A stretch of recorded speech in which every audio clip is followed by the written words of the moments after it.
My son and I have a similar justice orientation, if you're familiar with this concept. There's some of us in the world have this very like black and white, right and wrongness, because we came out of the womb that way or because we were nurtured, right?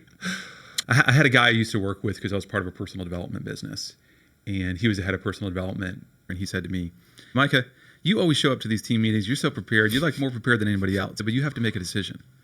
Do you want to be right or do you want to have connection with people? Because sometimes when you come into the room, you legitimately have figured it out, but you don't leave any space for anybody else. And that was a really eye-opening thing. And bringing it back into my family, my son has that very right and wrongness just hardwired into him. And he's like, this is wrong, Dad. Not morally wrong. It's like, I'm supposed to weed this area of the yard, and now you're asking me to do slightly more. And so I think just even in our relationship, sometimes asking for forgiveness, it isn't necessarily about morally wrong issues. It's about issues that are important to the other side. So I certainly have found myself at bedtime with my son saying, Carter, I know Dad has frustrated you today. I was unfair, and I can see why you think that way.